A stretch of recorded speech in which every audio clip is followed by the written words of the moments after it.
Hello everyone, I am Aishwarya Gupta. Welcome to our YouTube channel AMS academy.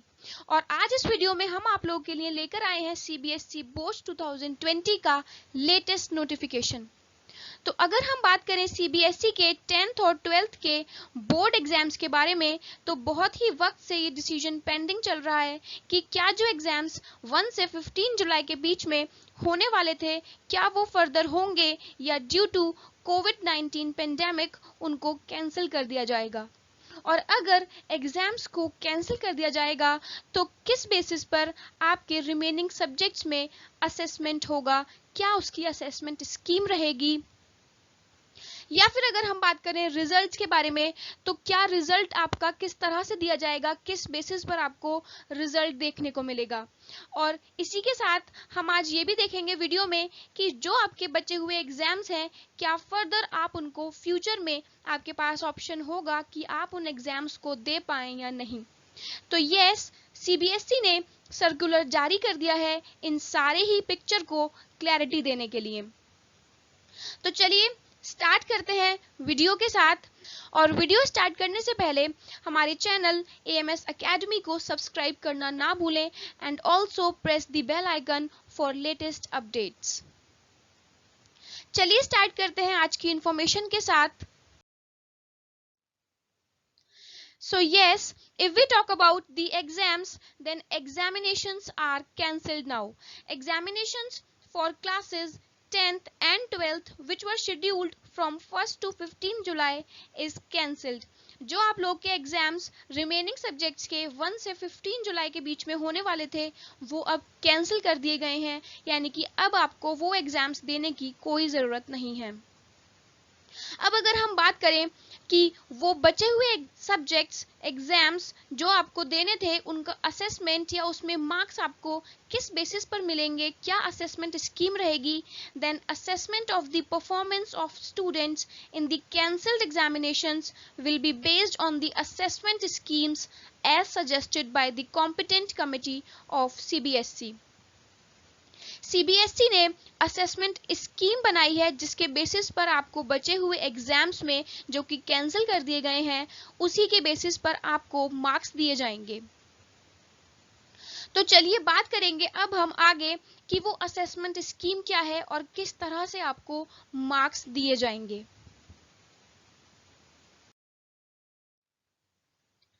So this is the assessment scheme. और सबसे पहले इस assessment scheme में जो बात की गई है, वो उन्हीं सारे स्टूडेंट्स की बात की है जिन्होंने 10th और 12th के सारे ही एग्जाम्स दे दिए हैं।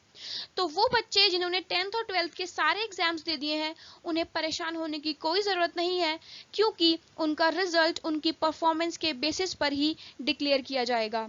जैसा ही उन्होंने परफॉर्म किया है एग्जाम्स में, उसी के बेसिस पर आपको मार्क्स मिलेंगे। अब आगे बात की है for students who have appeared in more than 3 subjects. वो बच्चे जो सारे ही सब्जेक्ट्स में अपीयर नहीं कर पाए हैं, इसका मतलब जिन्होंने कम से कम 3 से ज्यादा सब्जेक्ट्स को अपीयर किया है, उनके बारे में बात की गई है कि वो बच्चे जिन्होंने 3 से ज्यादा सब्जेक्ट्स में अपीयर किया है, उनके लिए जो बचे हुए सब्जेक्ट्स हैं उसमें किस हिसाब से उसका असेसमेंट होगा। तो अगर बात करें for more than 3 subjects, then the average of the marks in best 3 exams will be awarded in the subject whose exams have not been conducted. तो वो बच्चे जिन्होंने 3 से ज्यादा सब्जेक्ट में अपीयर किया है और बचे हुए उनके सब्जेक्ट रह गए हैं जो कि नहीं हो पाए हैं, उनका असेसमेंट इस बेसिस पर होगा कि आपके जो बेस्ट 3 सब्जेक्ट्स हैं उनका एवरेज निकाल लिया जाएगा, और फिर वही एवरेज जो मार्क्स आएगा, वही मार्क्स आपको बचे हुए सब्जेक्ट्स में दिया जाएगा।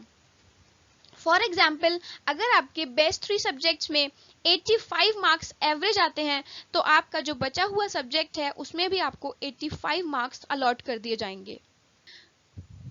अब कुछ बच्चे ऐसे भी हैं जिन्होंने सिर्फ 3 ही सब्जेक्ट्स में अपीयर किया, या जो सिर्फ 3 सब्जेक्ट्स का ही एग्जाम दे पाए। तो अगर हम बात करें उन बच्चों की जिन्होंने सिर्फ 3 सब्जेक्ट्स में ही एग्जाम दिया है, तो बाकी के बचे हुए सब्जेक्ट में जो मार्क्स मिलेंगे उनके, वो किस बेसिस पर मिलेंगे, then For students who have appeared in the exams in only 3 subjects, the average of the marks obtained in the best 2 performing subjects will be awarded in the subjects whose exams have not been conducted. तो उन बच्चों के जिनके सिर्फ 3 subjects का exams हुआ है और बचे हुए सब्जेक्ट्स रह गए हैं, तो उन 3 सब्जेक्ट के मार्क्स में से जो बेस्ट 2 होंगे, फॉर एग्जाम्पल अगर आपके एक सब्जेक्ट में 80 मार्क्स हैं और 2 सब्जेक्ट्स में 90 मार्क्स हैं, तो वो 2 सब्जेक्ट लिए जाएंगे जो कि 90 मार्क्स वाले हैं और आपका एवरेज बन जाएगा 90 मार्क्स, तो बाकी के बचे हुए सब्जेक्ट्स में भी आपको 90 मार्क्स अलॉट कर दिए जाएंगे.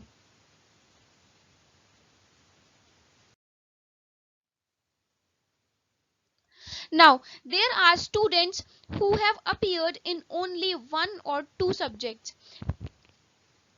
अगर हम बात करें उन बच्चों की जो सिर्फ 1 या 2 ही सब्जेक्ट के एग्जाम दे पाए हैं, जो कि बहुत ही कम बच्चे हैं, और अगर हम बात करें तो ज़्यादातर वो बच्चे दिल्ली की तरफ के हैं, तो अगर वो कंडीशन है कि उन्होंने सिर्फ 1 या 2 सब्जेक्ट में ही अपीयर किया है, तो उनका रिजल्ट डिक्लेयर होगा based on the performance in appeared subjects. उनकी परफॉर्मेंस इंटरनल, प्रैक्टिकल और प्रोजेक्ट में क्या रही है उसके बेसिस पर भी दिया जाएगा. क्लास 10th के लिए ये कंडीशन नहीं है. So this is the assessment scheme for all the students who have either appeared or not appeared in all the examinations. चलिए अब आगे बढ़ते हैं और देखते हैं कि क्या रहेगा हमारा result. Then yes, if we talk about result declaration, तो result हमारा असेसमेंट स्कीम पर बेस्ड जो आपकी मार्क्स बनेंगे उसी के अकॉर्डिंग आपको रिजल्ट दिया जाएगा. और रिजल्ट देने की जो हमारी डेट आई है वो आई है 15th July 2020. Then yes, results based upon the aforesaid assessment scheme will be declared by 15th July 2020 so that candidates can apply for higher education. तो आपका 15 जुलाई तक रिजल्ट्स आ जाएंगे जो कि आपके बेस्ड होंगे असेसमेंट स्कीम पर, जो कि हमने आपको प्रीवियसली बताई है. Now if we talk about optional examination, yes it is very important, क्योंकि यहाँ पर बात की गई है उन बचे हुए एग्जामिनेशंस की जिसके लिए आपके पास ऑप्शन होगा कि आप उनको दोबारा से दे सकते हैं if you wish to. So, for class 10th, CBSE will conduct an optional examination in the subjects those were scheduled from 1st to 15th July 2020. इसका मतलब जो एग्जाम्स 1 से 15 जुलाई के बीच में होने वाले थे वो आपके पास ऑप्शन होगा कि आप उसको दोबारा से दे सकें. Candidates whose results will be declared based on the assessment scheme will be allowed to appear in these optional exams to improve their performance if they wish so. तो वो सारे ही बच्चे जिनका रिजल्ट असेसमेंट स्कीम के through आया है उनके पास ये ऑप्शन रहेगा कि वो अपनी परफॉर्मेंस को इम्प्रूव कर सकें अगर वो चाहते हैं. Now remember, the marks obtained in optional exams will be treated as final for those who have opted to take these exams. तो जो बच्चे ऑप्शनल एग्जाम देने के लिए ऑप्ट करेंगे उनके लिए जो फाइनल मार्क्स होंगे वो वही होंगे जो उनके ऑप्शनल एग्जाम के बेसिस पर मार्क्स आएंगे. अदरवाइज जो आपकी असेसमेंट स्कीम के थ्रू मार्क्स आएंगे वही आपके फाइनल रहेंगे. So this optional examination is for class 12th. For class 10th, no further exams will be conducted and the result declared by CBSE on the basis of assessment scheme will be treated as final. और अगर हम बात करें class 10th की, तो class 10th के लिए कोई भी एग्जाम कंडक्ट नहीं किया जाएगा और असेसमेंट स्कीम के ही बेसिस पर आपके जो मार्क्स होंगे वो फाइनलाइज किए जाएंगे. So this is for the optional examinations.